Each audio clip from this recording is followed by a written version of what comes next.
Hey, Pastor, doesn't science disprove the Bible? Isn't Genesis just a fairy tale? Is God for real? Did he really create everything in 6 literal days? Didn't God just use the Big Bang? Why is there death and suffering? Really believe the Bible? Didn't man evolve from apes? For answers to these questions and more, stand by for Believing the Bible. Welcome to Believing the Bible. This is Scott Lane with Terry Reed, Dr. Ken Harris, Dr. Carter Williams, and our producer, Jeremiah Rosenthal, all with the San Antonio Bible-Based Science Association. We are here to reassure you that you can believe the Bible from the very first verse. Today, with Gaps 2, we're going to discuss the evolution of the gaps, especially in terms of astronomy. Carl, you came up with this idea. Why don't you kick us off? Well, it's been a common kind of a straw man that evolutionists will call what we don't know. In other words, anything in science that we don't know, creationists will say, that's creationists say, well, God did it somehow. And they're saying that, well, as science improves, we're showing that God did it as an explanation is no longer needed in increasingly big numbers. In other words, imagine a wall of bricks where there's knowledge being built up as the bricks, and God is behind this brick wall and is being bricked in as scientists find more and more scientific answers for all the various scientific questions that we have about essentially evolution of the whole universe. So my thought is this is not about a God of the gaps, but God is of the universe, and the start of the universe has to be explained somehow. And that's something that the evolutionists, the evolutionary astronomers, can't explain. Where did everything come from? How did it start in the beginning? So it's not God of the gaps, but it's evolution of the gaps. So basically, the brick wall is actually crumbling as we learn more and more information about the universe. I mean, Scott, you talked in previous episodes about how various planets within our own solar system defy long ages because there's Enceladus that has a moon around that. Anyway, Enceladus is one of the little moons that is still geologically active, spewing up stuff from its innards into space, several hundred miles high in some cases, and it's been doing it ongoing. So how could it have been happening for billions of years where a little bitty moon, just a fraction of the size of our moon, is able to eject stuff for billions of years? It's around Saturn. It's around Saturn. It's around Saturn, and it has expelled so much material that 1 hour ring is made up of that material that is spewing out.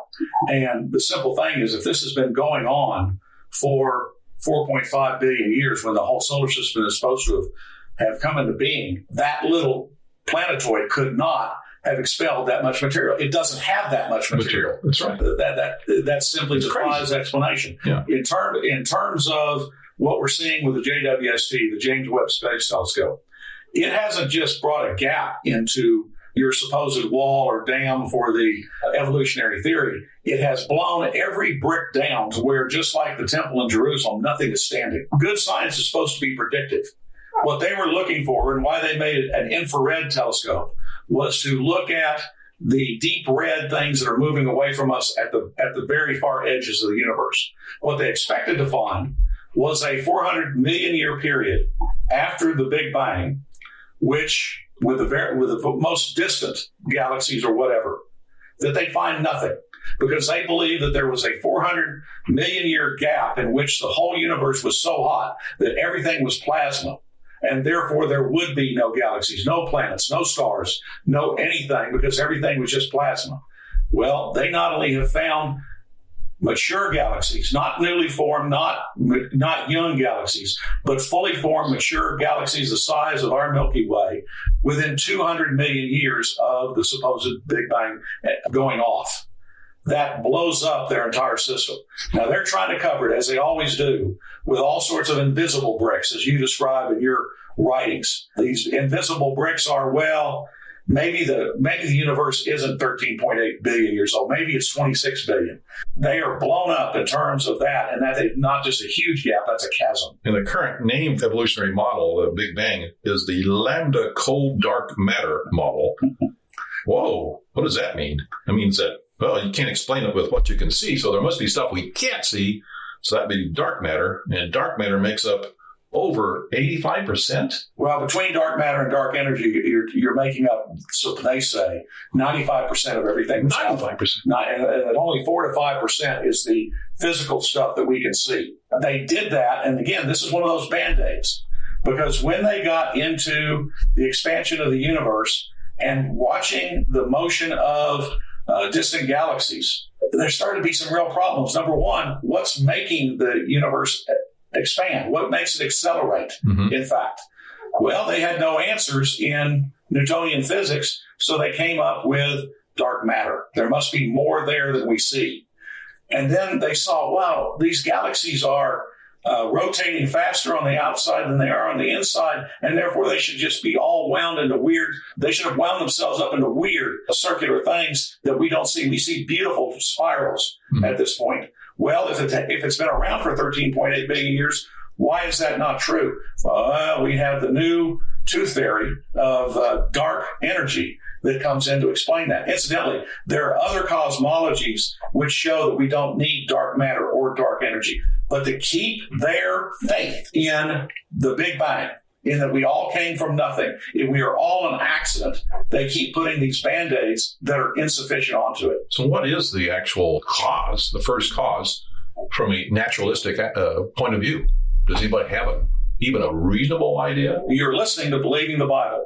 This is Scott Lane with Terry Reed, Dr. Ken Harris, Dr. Carl Williams, and Jeremiah Rosenthal. If you would like to learn more, go to SABSA.org. That is SABBSA.org, where you will find more than 75 hours of YouTube videos of our seminars. Today we're talking about the God of the gaps versus the evolution of the gaps.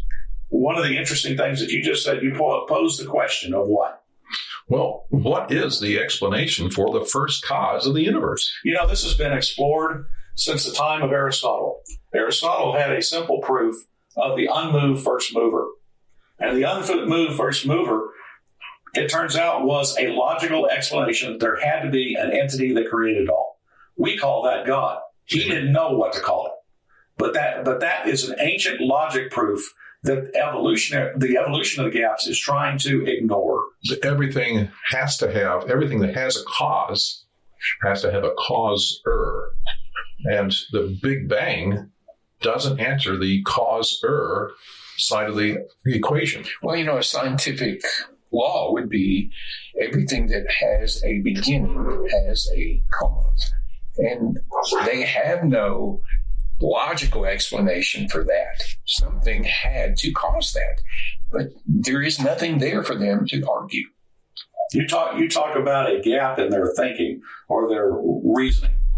They will lecture ad infinitum about what happened in the universe and how physics developed after the first half second after the Big Bang. But if you ask them, well, what happened before the Big Bang to cause the Big Bang? They'll just shrug their shoulders. They have got this is not a gap. This is a chasm. They have no answer for how you get a quantum fluctuation in the nothing. Well, folks, in the nothing, you ain't got nothing. This is absolute stupidity. Of course, Lawrence Krauss would take issue with that. He likes to equivocate on the term nothing. He comes up with another definition for nothing. Well, he says it's a boiling, bubbly brew of virtual particles popping in and out of existence so fast that they can't be detected. But is that nothing? Okay, did he observe that?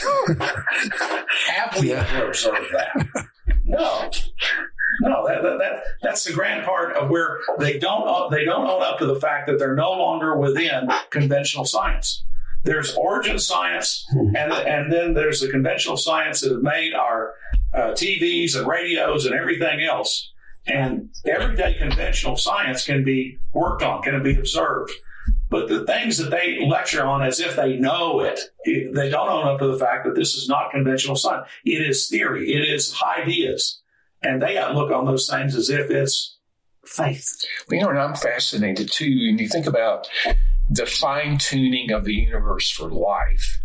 it is so difficult for them to explain it, that they come up with this fairy tale of multiverses, that here are universes that we can't observe, that cannot be proven, but that with enough of those, then the existence of our universe could possibly have, by some magic, come into existence, and it makes sense.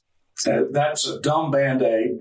They have never observed multiple universes, been there, and that type of thing. Interesting that you should say that. There are multiple red blobs out there when we get to the very edge of what the JWST has found. And we don't even know what these things are. They're not galaxies. After about 7 months, they came up with the idea, we're looking at other universes. They're taking their all worn out Band-Aids and applying it to a new problem. But folks, they have no clue what that thing is. They just want to say it because they don't have good answers.